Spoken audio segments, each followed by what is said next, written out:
Good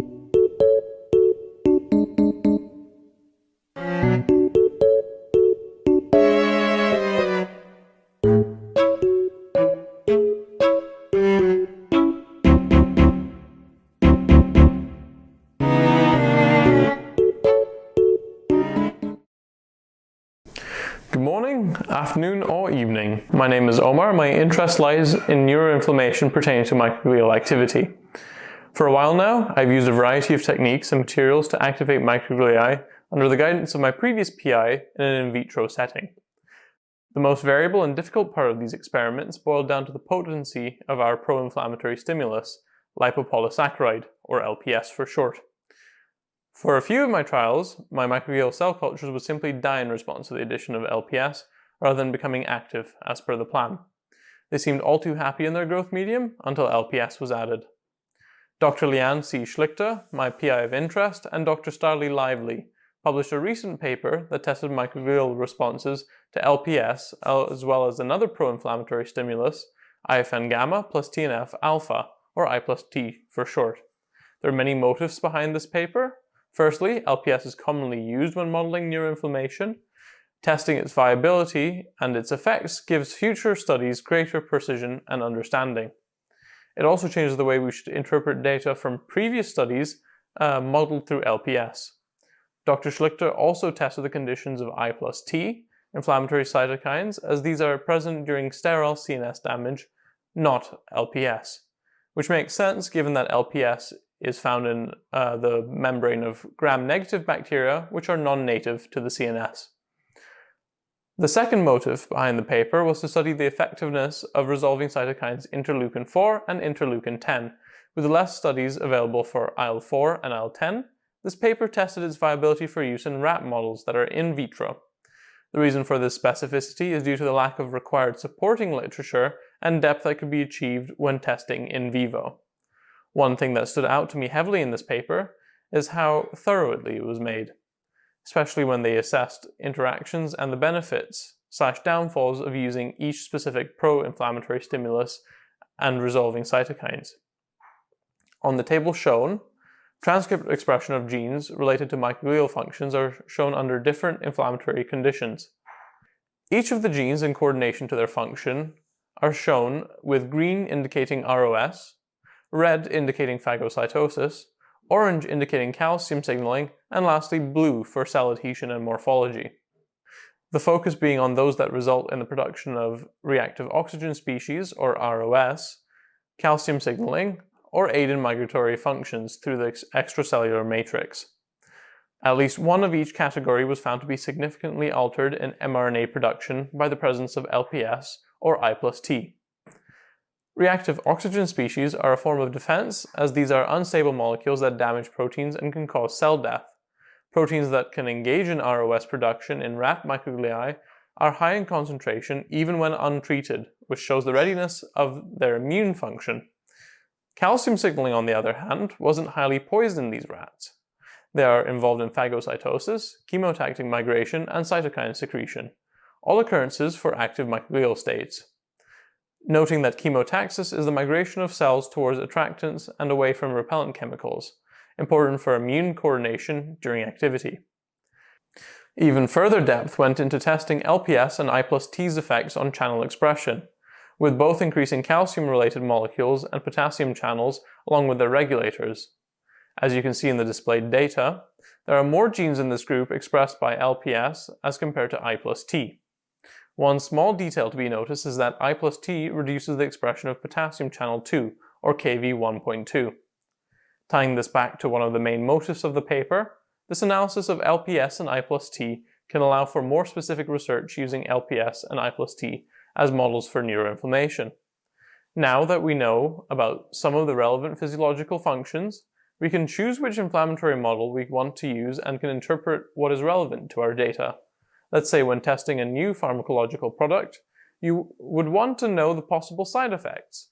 Knowing what outcomes can be attributed to LPS or I plus T provides insight into what effects are confounding from the model itself compared to the drug.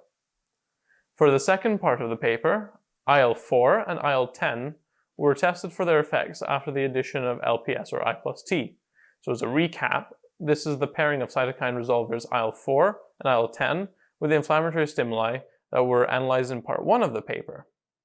The dashed lines are mean levels for unstimulated microgliae, serving as reference. These cells were stained for F-actin, which is in green, and the nuclear marker DAPI, which is in blue. F-actin was used since there is a ring of dense filament in an unstimulated microgliae that forms in microglial lamellae. During activation, these processes retract, and the lab is looking for recovery of these processes as seen in the LPS to IL-4 image by an arrow marker. Nanostrings were used to measure nitric oxide levels, which are markers of microglial activity. The conclusion that can be shown here is that IL-4 had a greater effect on resolving functional capacities than IL-10, despite both having resolving capabilities, as can be illustrated in Western blot C. But that doesn't mean IL-10's resolving capacities are invalidated for studies, just less effective than IL-4 with our conventional LPS and I+T treatments. Also, these conclusions are specifically made for in vitro models. With a complex number of differences in responses due to LPS and I+T, it indicates why there are so many discrepancies seen in vivo compared to in vitro testing. Modeling for in vivo studies is much more difficult, and to perform an analysis with the same depth as Dr. Schlichter and Dr. Starley's paper means accounting for many more systemic variables. In the paper's concluding statements, it suggested that there should be further work done by investigating other inflammatory stimuli like interleukin-1 beta. Naturally, I found another paper that came 1 year after by Dr. Olivia Shepard that investigates IL-1 beta. This paper gave insight into the systemic inflammation model using C57 black mice brain samples, and what they found was that LPS induced presynaptic disruption through microglial IL-1 beta. They also found microglial-specific toxin clodronate to be able to prevent synaptic protein loss when treated before LPS is added, a prophylactic resolver. This serves to show the complexity of the models that we use and how they need to be investigated and developed further. Taking LPS as an example, it doesn't fully reflect the effects and responses of neuroinflammatory diseases, but with further articulation, we can understand what is relevant from noise. I was not able to get an interview with Dr. Schlichter and didn't know that she had retired already. I do not regret having done my journal on her paper because of its depth and articulation, as well as its relevance. It provides a powerful basis of understanding for research using LPS and I+T, as well as resolvers IL-4 and IL-10. I hope you could find interest in microglial activation, even if it is not your focus, and thank you for listening.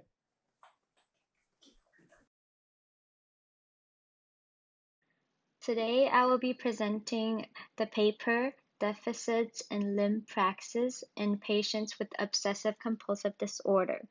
The paper is written by Elizabeth Raunes, the principal investigator, Paula Banca, and Valerie Roon. So I'm just going to give a little background information on the PI. Dr. Elizabeth Raunes finished her master PhD program from University College in 2007.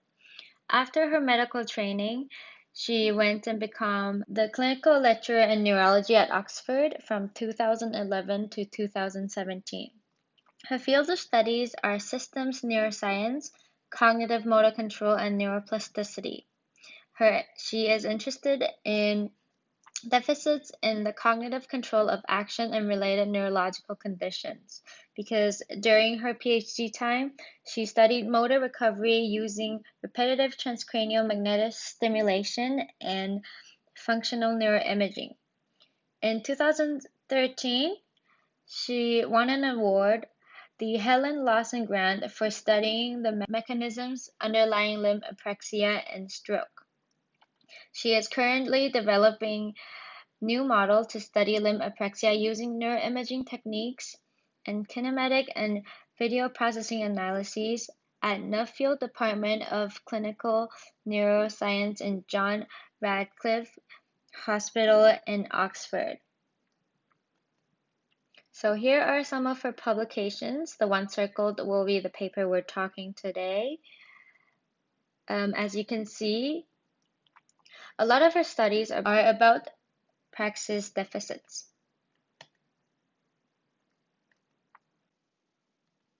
Before we start, I would like to explain some terminology used in the paper.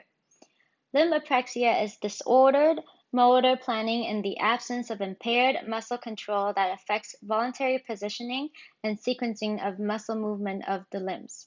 Dystonia is characterized by seizures or loss of intellectual functions. It occurs without other neurological symptoms. It is painful, prolonged muscle contractions resulting in abnormal movement of postures. Also, primary dystonia are genetic. Here's a picture of a person experiencing a dystonic episode.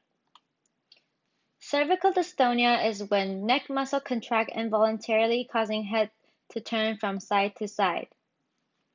Praxis is the ability to perform intentional movements.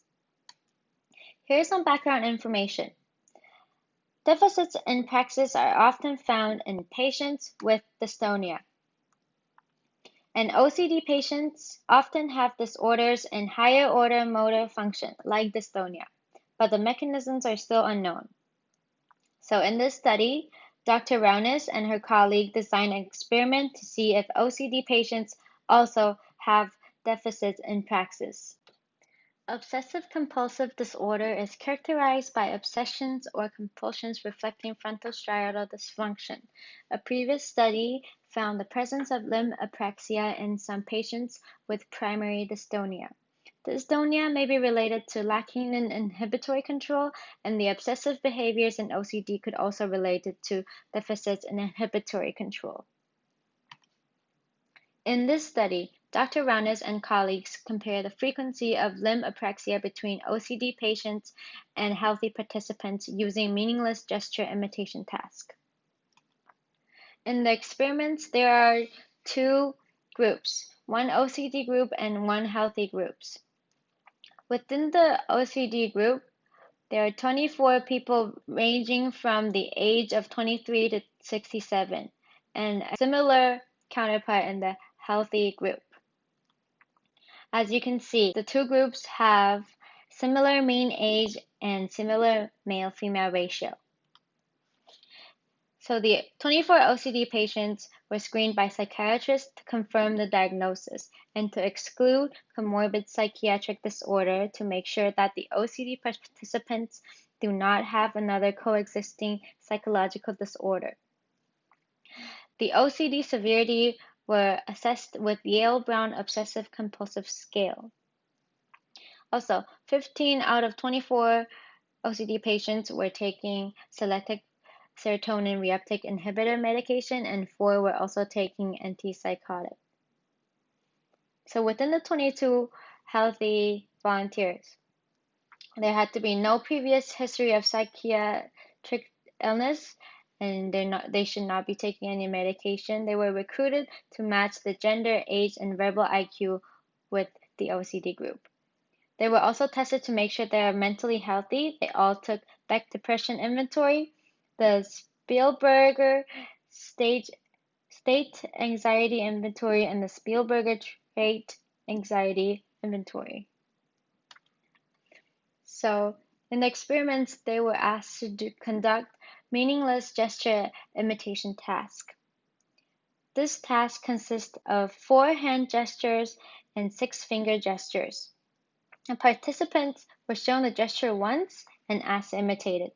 If successfully complete, they get a score of 2. If not, then they were shown the gesture for the second time and then to imitate. If they succeed in the second time, then they get a score of 1. If they still do not get the correct hand gesture after the second demonstration, they get a score of 0. The scores of each group, OCD and healthy, were then tallied up and taken an average for comparison. Here is a table of the results. Apraxia scores on the meaningless gesture task differed significantly between the two groups. As you can see, for the mean score, the p-value is 0.001, which is less than 0.05, showing the difference to be significant. Also, the YBOCS total here for the OCD patients are 25.8. And in this table, it is characterized as severe OCD. The Yale-Brown OC scale test consists of 10 questions, 5 in obsessions and 5 in compulsions.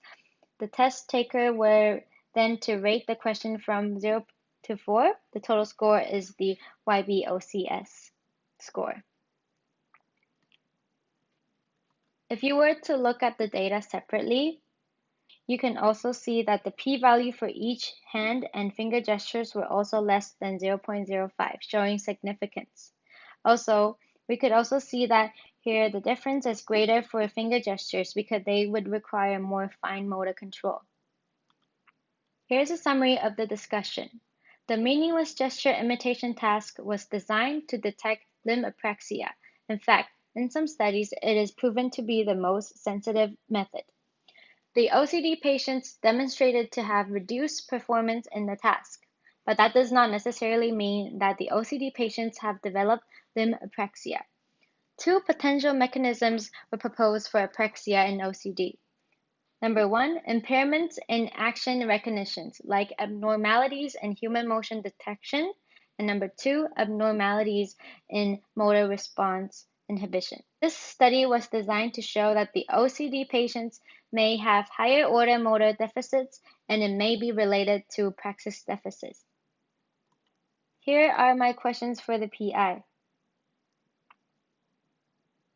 Number one, since all the patients had been screened for OCD by psychiatrists, is it possible that participants may be on different parts of the obsessive-compulsive spectrum, which may lead to variations in the individual scores?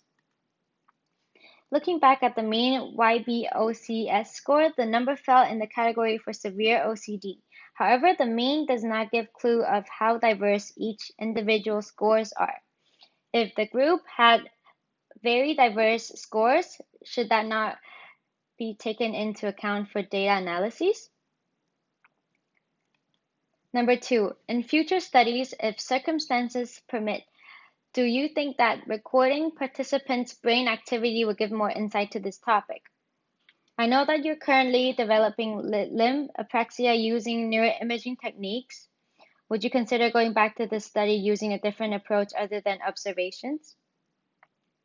Number three, why did you choose to compare the mean difference instead of deviation in score for the healthy group and the experimental group?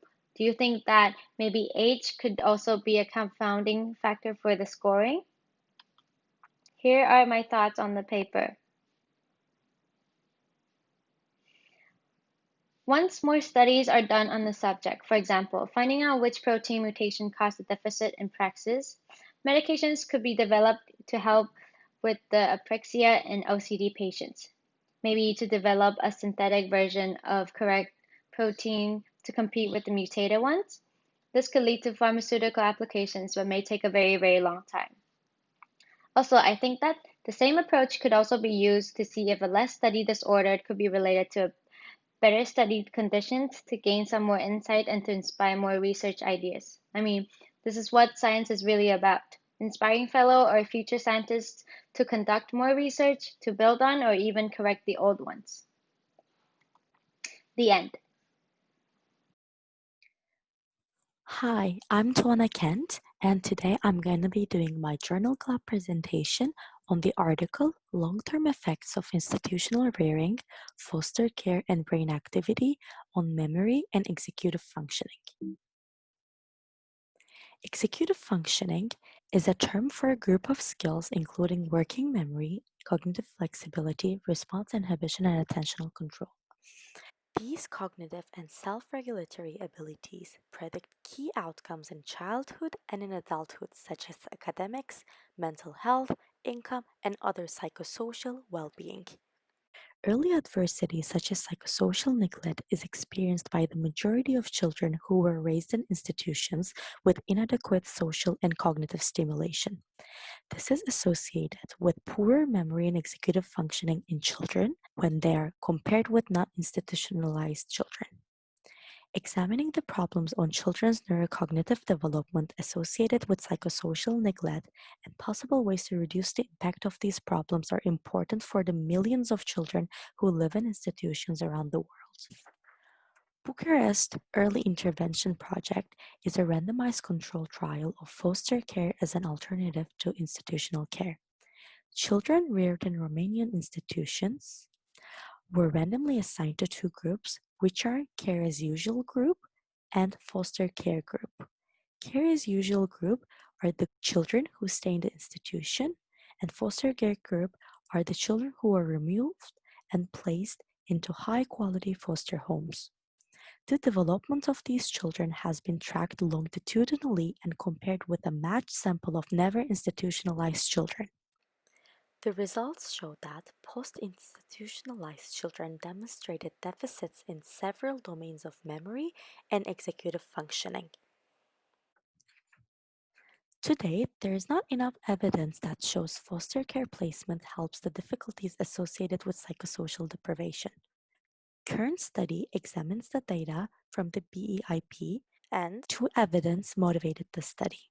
The first evidence is that resting state EEG power of alpha band has been shown to normalize among the foster care group when they're compared with the care as usual group. And the second is that there's a remediation in basic associative learning processes among foster care group when compared with care as usual group. These two evidences lead to the hypothesis that some domains of executive functioning and memory may improve among children assigned to early foster care, which may be related to individual differences in brain activity. The first goal of the current study was to examine trajectories of memory and executive functioning from age 8 to age 16 among children with histories of institutional rearing. And the second goal is to examine if resting state EEG alpha power at age 8 is associated with better memory and executive functioning outcomes. In this study, the researchers examined the data from the BUCHAREST Early Intervention Project. The initial study where the data is collected, the researcher used behavioral and neuroimaging techniques to compare children from 3 different groups at 3 different time points. Children from Romania institutions were first randomly assigned to care as usual group or foster care group. Later, their data were compared with a control group of matched participants who were never institutionalized. During the testing at 3 time points, participants completed tasks to assess their memory and executive functioning from subsets of Cambridge Neuropsychological Test Automated Battery. And at age 8, resting state EEG recordings were collected from children from 12 electrode sites. In this neuroimaging data, researchers mainly focused on the relative alpha power. And for the current study, the collected data were compared within and between groups to estimate the growth parameters of executive functioning and memory across groups. Moreover, regression models were also conducted to test if resting EEG alpha power was a good predictor for individual growth as the outcome. Researchers found that children in NIG had better performances in attention, short-term visual memory, spatial planning, and problem-solving tasks compared to the other 2 groups. As all 3 groups show similar growth rate of improvement as they got older, never institutionalized group continuously had better performances than care as usual group and foster care group. On the other hand, groups showed different improvement rates for spatial working and memory tasks. Never institutionalized groups showed a higher rate of change and more growth than ever institutionalized children, which therefore increased the gap between never institutionalized group and the other 2 groups as they got older. Interestingly, on visual spatial memory and new learning tasks, foster care group showed a higher rate of change than care as usual group and never institutionalized group, which resulted in equal success across groups at age 16. These results confirm previous hypotheses that children in foster care have a tendency to improve in implicit pattern learning at age 12, and that foster care can benefit basic memory and learning processes during the transition to adolescence.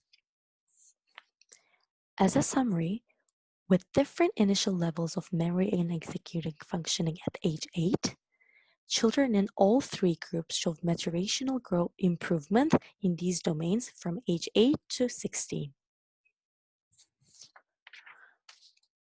For EEG measures, researchers tested if neural activity was associated with improvements in memory and executive functioning from childhood to adolescence, regardless of which group they belonged to. They found that higher alpha power at age 8 predicted more growth and was associated with better performances in all domains, except spatial planning and problem solving at age 8, 12, and 16.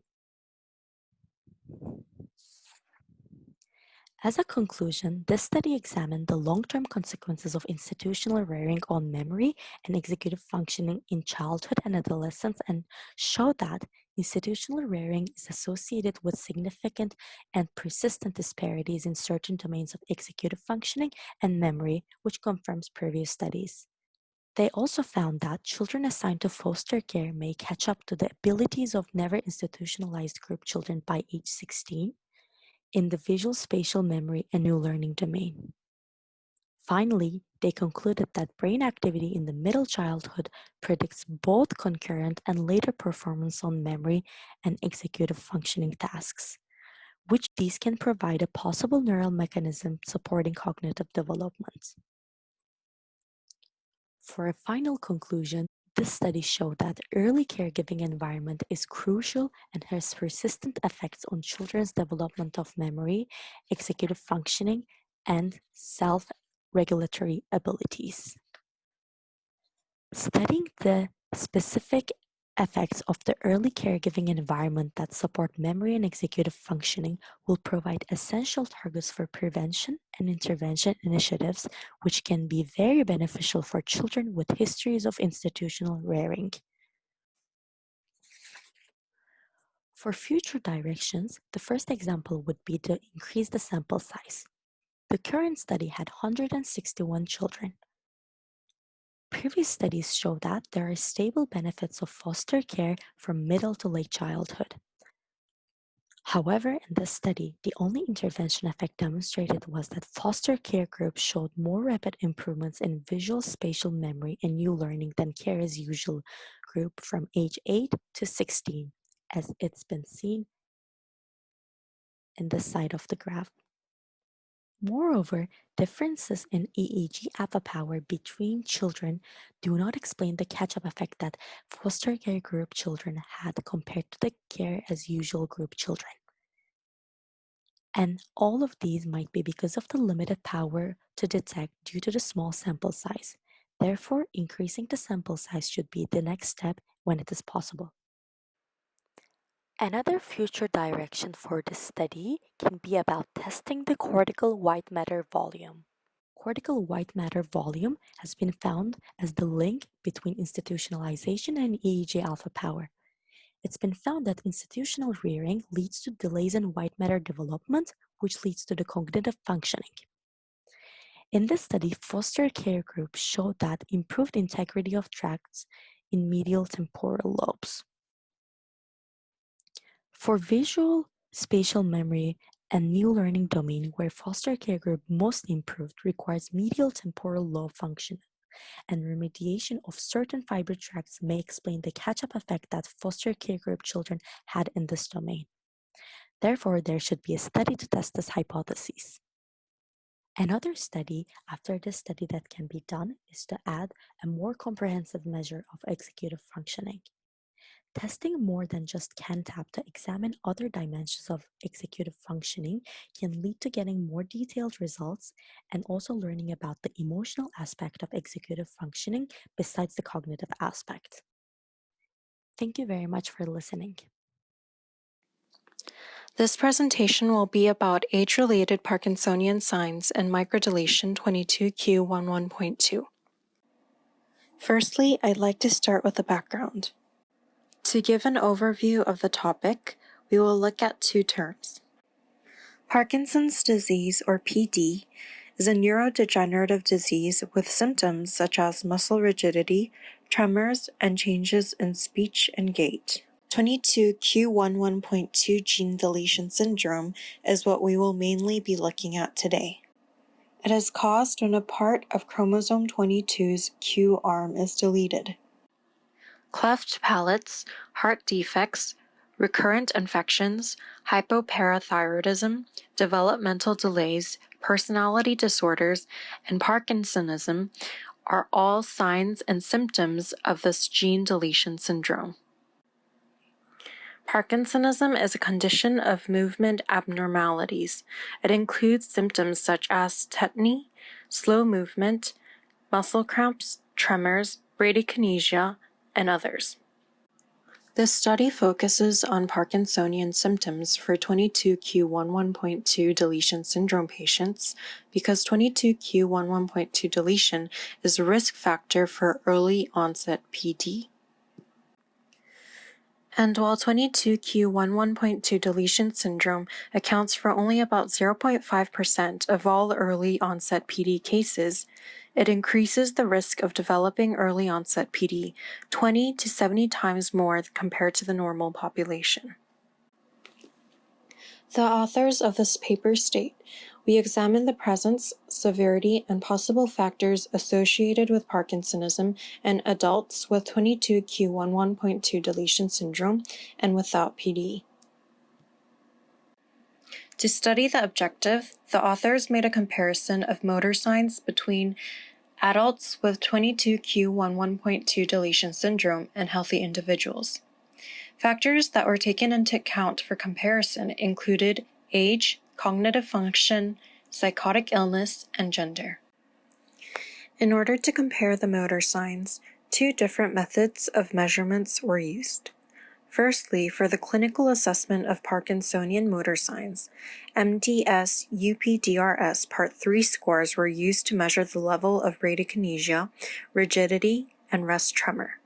Secondly, electronic assessments using a 3D motion tracker technology was used to study the velocity, amplitude, and duration of bradykinesia.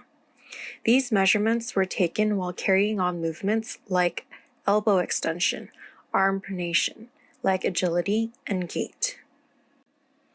After comparing different factors such as age, gender, and history of psychotic illness, the results pointed to age as a factor in Parkinsonian motor signs. The results for the clinical assessment MDS-UPDRS is shown here on these three graphs. Results showed statistically significant correlations for bradykinesia and rigidity at the individual level in 22q11.2 deletion syndrome patients. Patients with this gene deletion syndrome had roughly correlated higher levels of both bradykinesia and rigidity, but not tremor, as the age group got older. Thus, age was a significant factor for these two categories.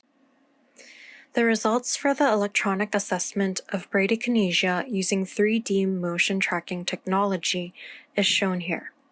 Results showed that age was a statistically significant factor for the velocity and duration of bradykinesia in 22q11.2 deletion syndrome patients.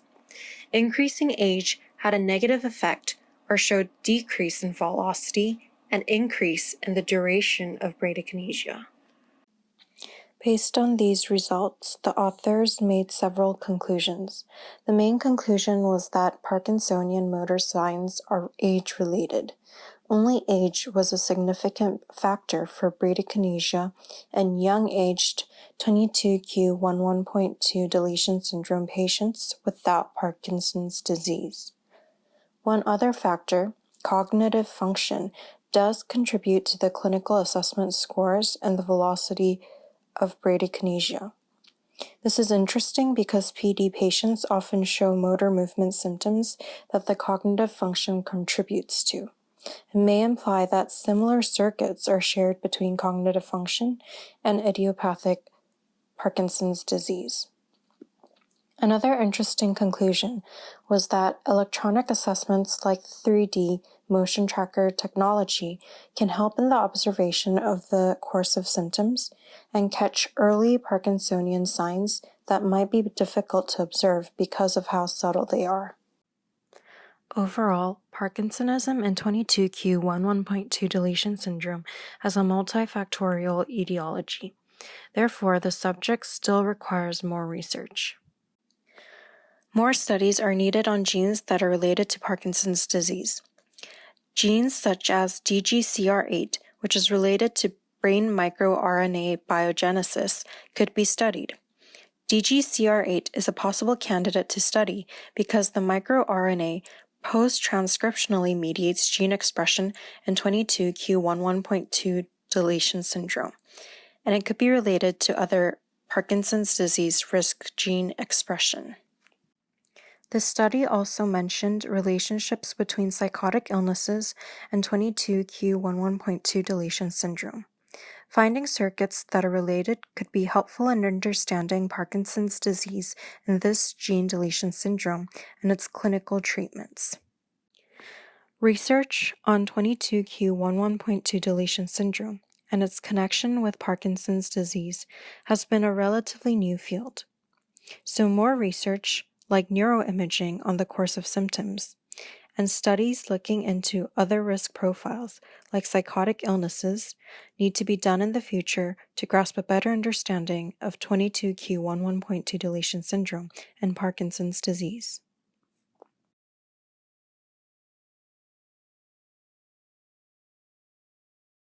Is it possible that the deletion of 22q11.2 gene have a relationship with the accumulation of alpha-synuclein positive Lewy bodies?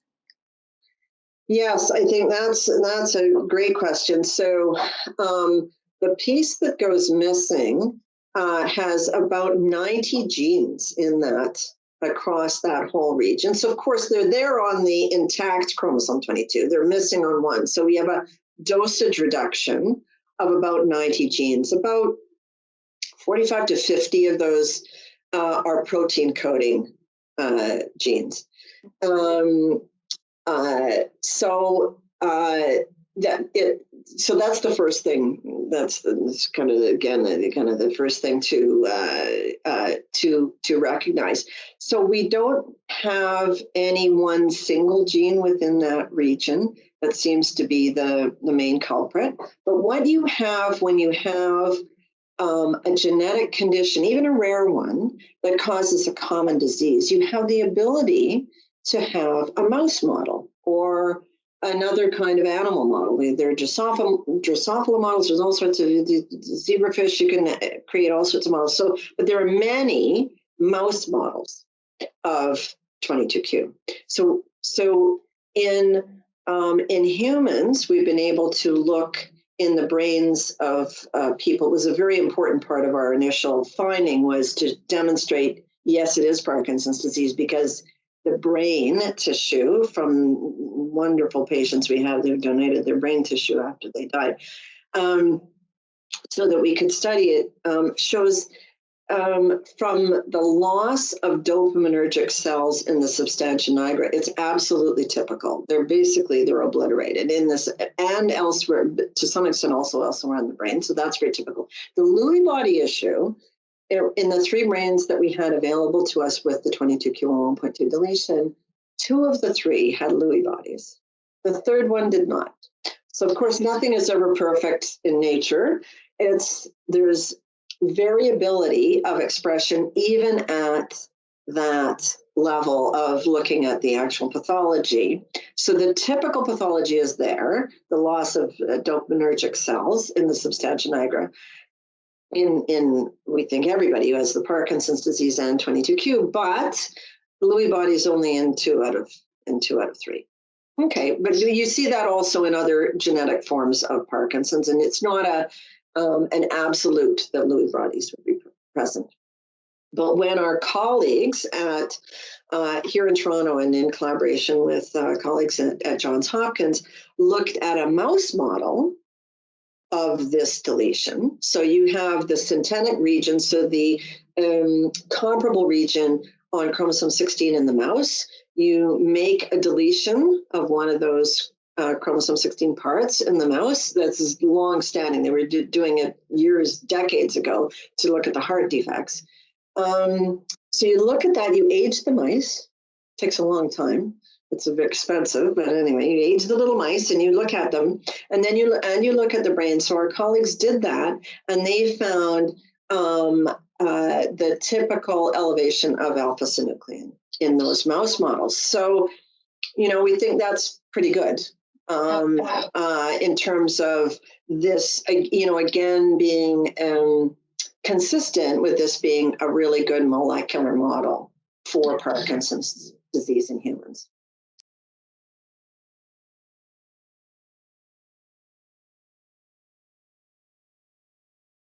First of all, I'd like to thank you so much for taking time out of your busy schedule for today's interview.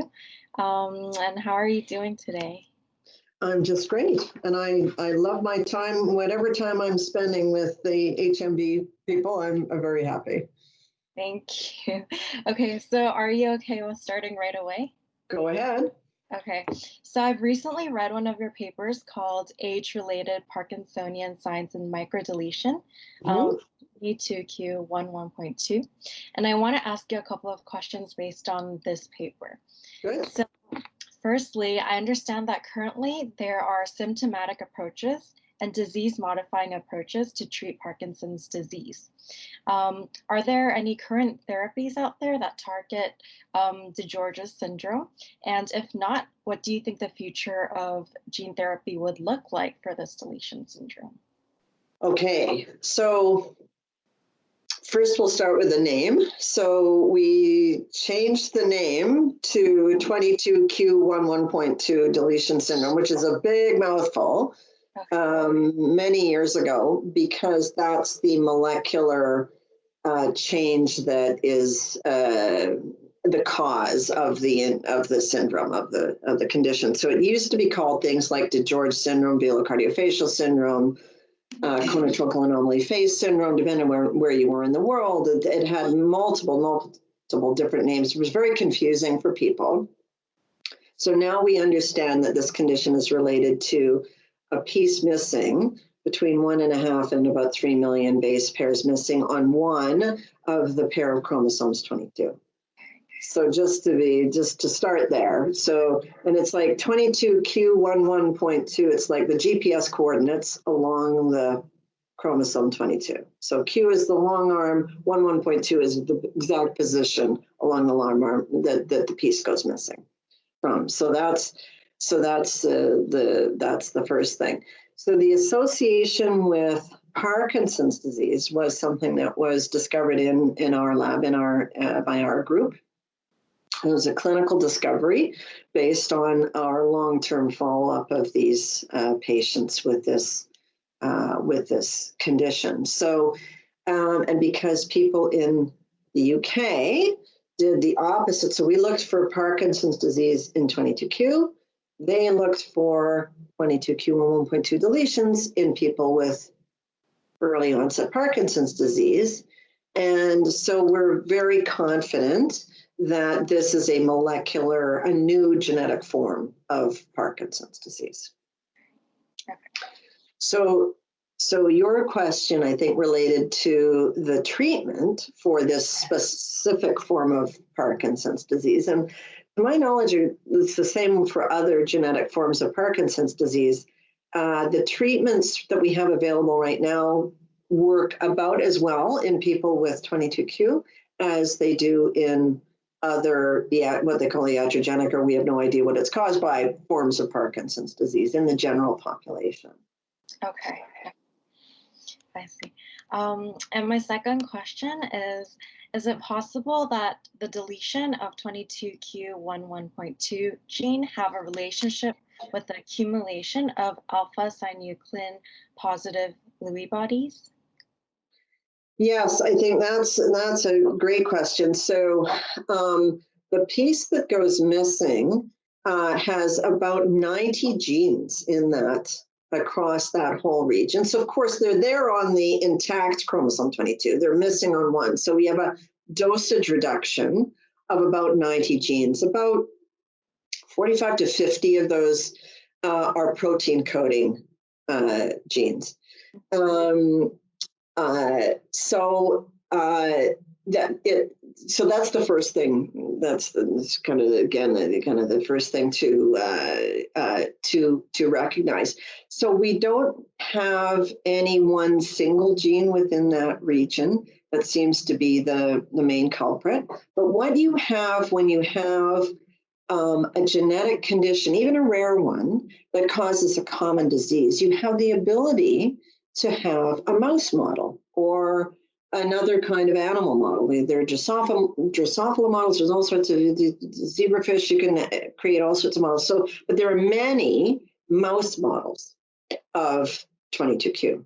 So in humans, we've been able to look in the brains of people. It was a very important part of our initial finding, was to demonstrate, yes, it is Parkinson's disease, because the brain tissue from wonderful patients we have, they've donated their brain tissue after they died, so that we could study it, shows from the loss of dopaminergic cells in the substantia nigra, it's absolutely typical. They're obliterated in this and elsewhere, but to some extent also elsewhere in the brain. So that's very typical. The Lewy body issue, in the 3 brains that we had available to us with the 22q11.2 deletion, 2 of the 3 had Lewy bodies.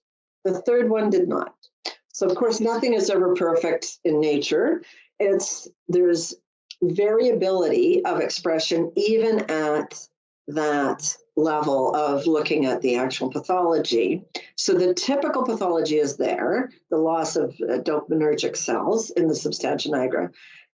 In we think everybody who has the Parkinson's disease and 22q, but Lewy bodies only in 2 out of 3. Okay, but you see that also in other genetic forms of Parkinson's, and it's not an absolute that Lewy bodies would be present. But when our colleagues at here in Toronto and in collaboration with colleagues at Johns Hopkins looked at a mouse model of this deletion, so you have the synthetic region, so the comparable region on chromosome 16 in the mouse, you make a deletion of one of those chromosome 16 parts in the mouse. That's long standing. They were doing it decades ago to look at the heart defects. So you look at that, you age the mice, takes a long time. It's a bit expensive, but anyway, you age the little mice and you look at them, and then you look at the brain. So our colleagues did that, and they found the typical elevation of alpha-synuclein in those mouse models. So, we think that's pretty good in terms of this, again, being consistent with this being a really good molecular model for Parkinson's disease in humans. Wow, okay, that's so interesting. And I understand that the DiGeorge syndrome, or the 22q11.2 deletion syndrome, is mostly caused by this deletion, and that it causes a malformation of organs such as the parathyroid gland, which can result in symptoms such as tremors. And symptoms such as tremors are common to both the syndrome and Parkinsonianism. So for 22q11.2 gene deletion syndrome patients, would managing symptoms caused by malfunctioning organs involved in the maintenance of hormonal homeostasis decrease the risk of developing Parkinson's disease? Well, there's $1 million question. Okay, so I would say also a bit 2 parts to that question too. So one is the crossover of symptoms or signs that are present in individuals with 22q, regardless of whether they would meet criteria for Parkinson's disease. So even in young people, very young people, babies with 22q, you can see hypotonia, so low muscle tone. Sometimes it gets better. Quite often it gets better as people age and develop. But the baseline, you often see motor problems in people with 22q.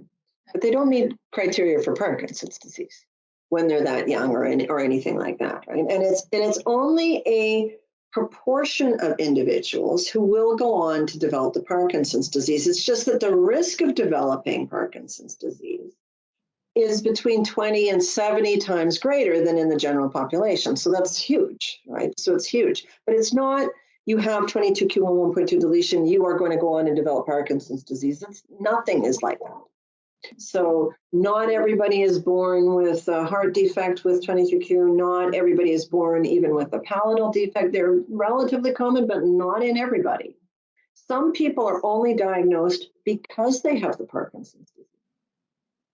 Wow. Now that neurologists know about it, they're actively looking for it. Now, you will virtually always see other signs of the 22q11.2 deletion syndrome. If you look for them, you might see some mild learning difficulties, something like that.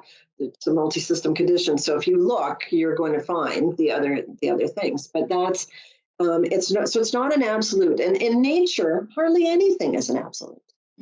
Hardly anything. And genetics, for sure, hardly anything is you have this genetic change for sure, you're going to get this disease for sure, that's what's going to happen. It's not, nature's not like that. There's a lot of redundancy, there's a lot of things, well, you might have a risk, but it's okay because there's a lot of redundancy in the human genome, it's going to be okay.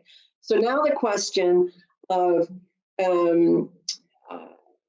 if you treat or you manage some of the things that might look like some symptoms of Parkinson's disease that you don't have, but you might have some signs of it, is that going to make things better with respect to risk long-term for developing the Parkinson's disease? The short answer is we have no idea. So there are no, because this is such a recent discovery, 2013 we published that paper. So 2013, it's very, very recent, 7 years. Very short period of time.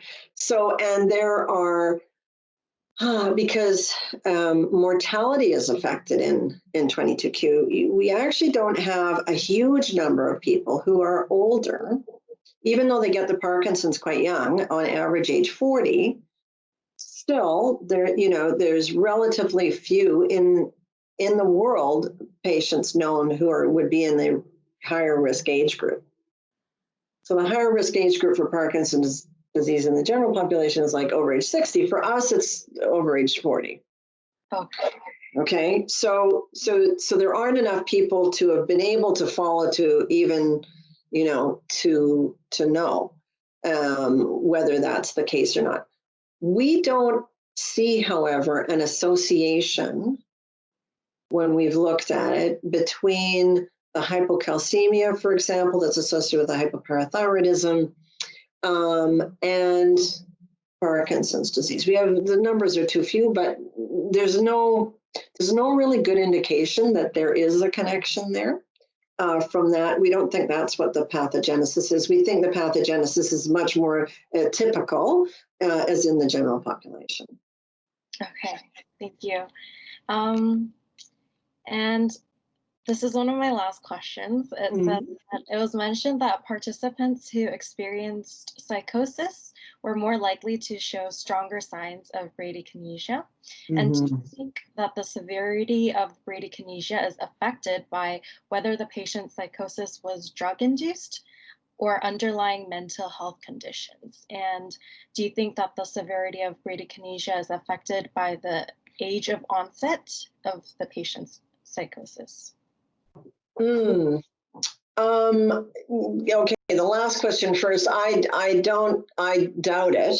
I don't think so. What having, you see with 22q11.2 deletion syndrome, because you're at risk for many different conditions, you have a 1 in 4 risk of developing schizophrenia. That's huge. That's 25 times the general population.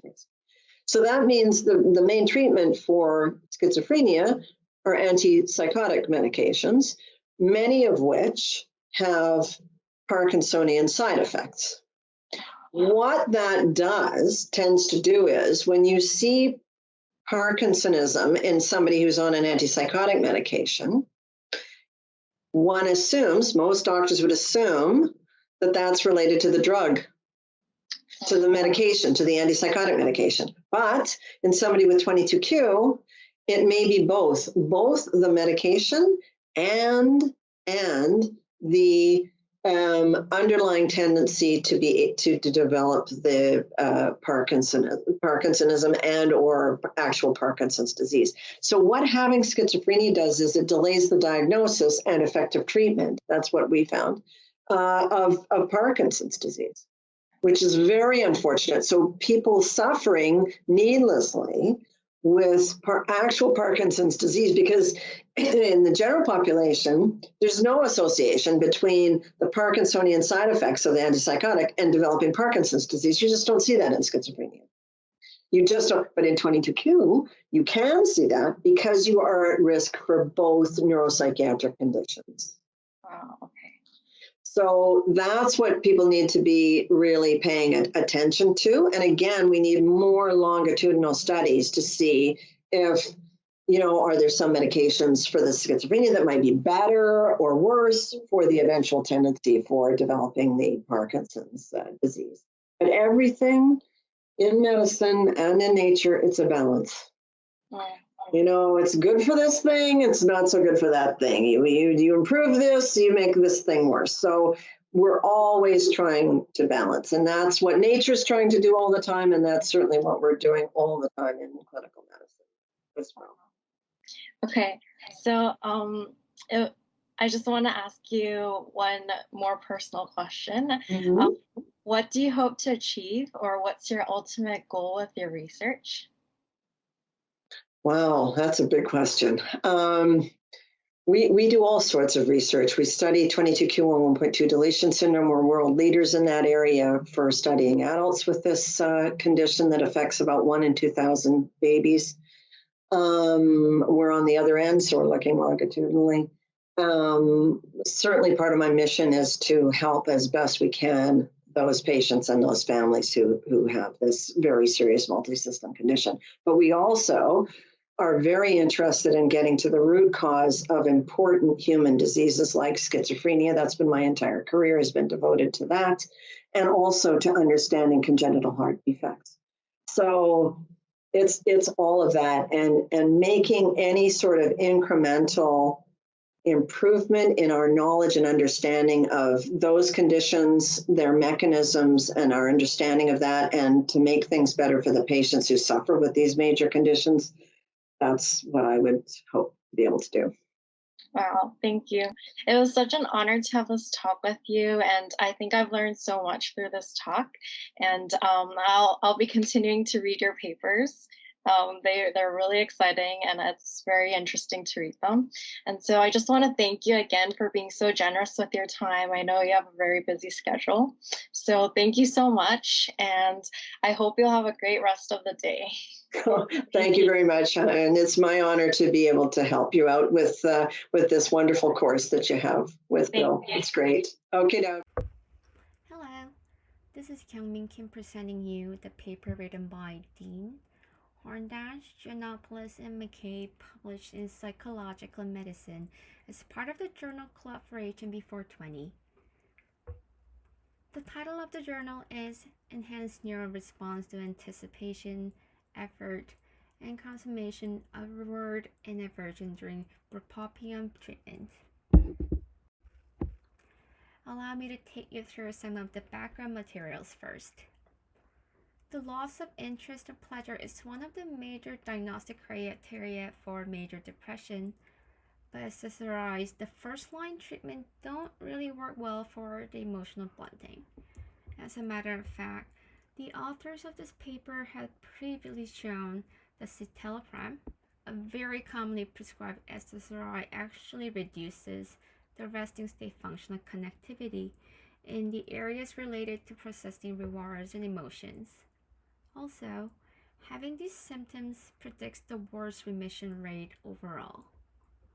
This is very frustrating given the lack of motivation and loss of enjoyment were actually the top reported symptoms at the Toronto Downtown Psychotherapy Clinic.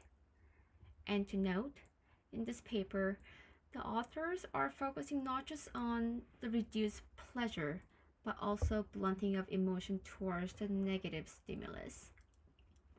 patients with anhedonia are often equally not motivated to avoid something they find repulsive. Let's talk a little bit about bupropion. Instead of serotonin, it inhibits the uptake of norepinephrine and dopamine in the brain.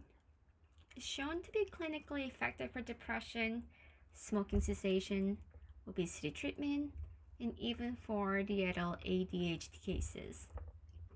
However, we still have much more to learn about this drug. We know that it seems to target the reward pathway, such as nucleus accumbens, but the precise mechanism of action in the areas of the brain that's being targeted are still yet to be fully mapped out.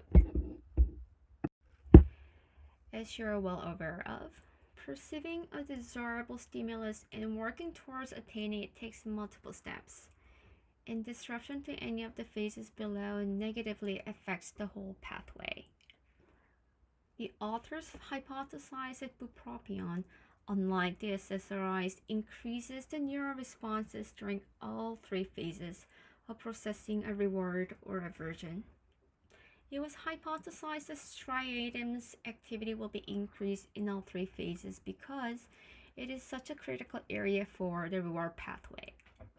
Additionally, there were areas authors expected to see an increase in activity as well.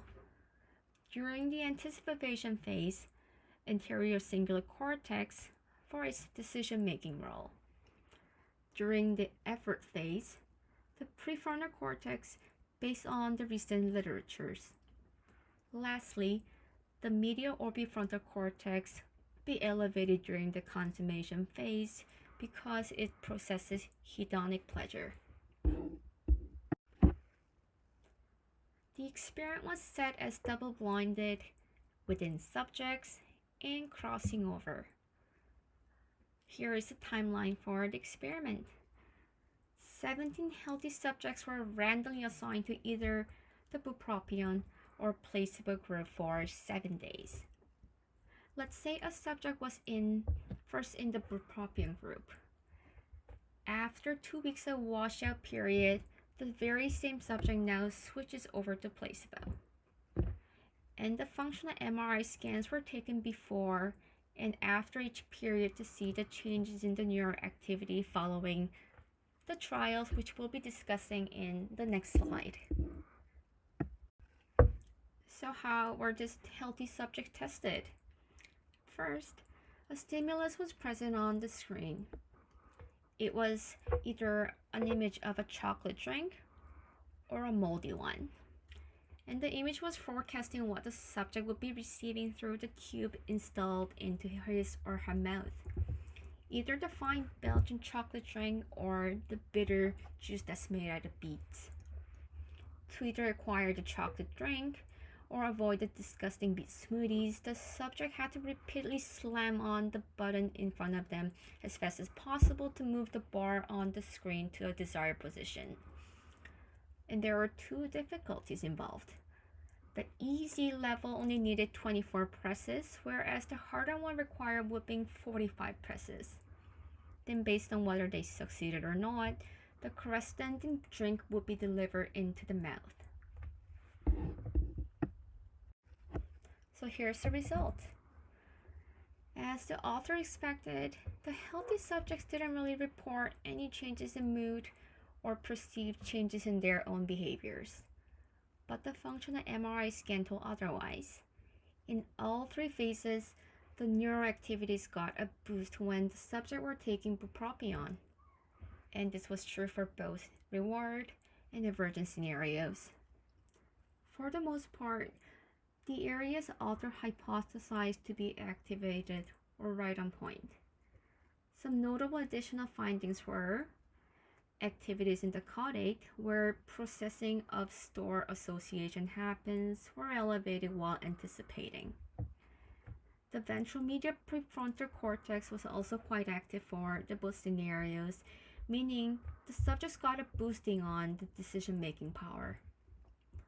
And during the effort phase, the dorsal anterior cingulate cortex activity was elevated, which makes sense since it's both involved in reward-based learning and motor activities.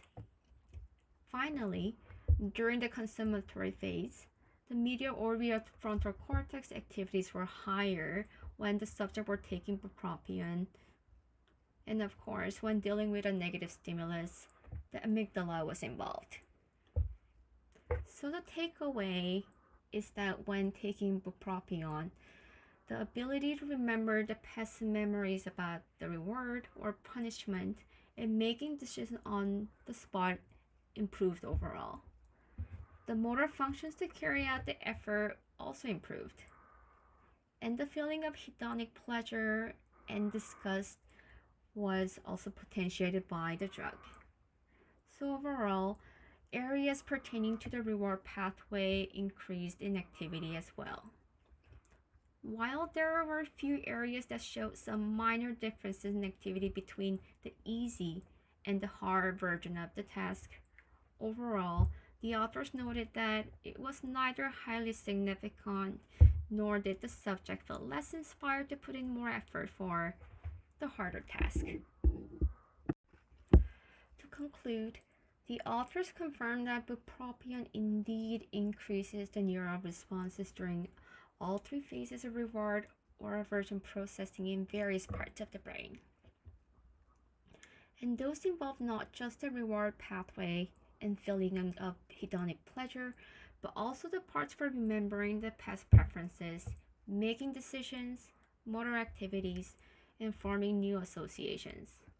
And since many of the areas above are known to be suppressed in depressive patients, the results show the therapeutic value of bupropion. And we had already known that it helps patients with emotional blunting from clinical observations. But thanks to these novel findings, now we also have the empirical validation as well. And it is entirely possible that using SSRI and bupropion can have synergistic effect so that multiple symptoms can be treated at the same time.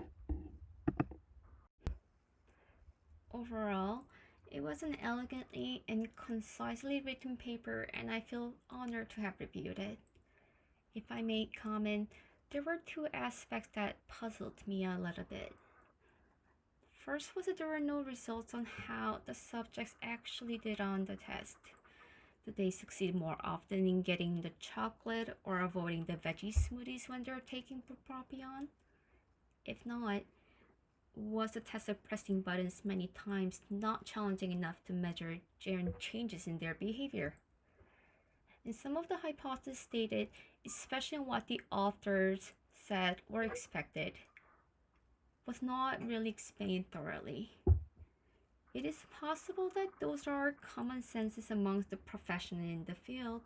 A little more explanation would have been helpful for the learning students. In the future, I believe investigating whether bupropion's therapeutic effect extends to more complex stimulus other than the immediately gratifying hedonic items would be of high value. Also, as the authors mentioned, replicating the study with depressed patients in larger sample size would be a next logical step. Thank you very much for listening.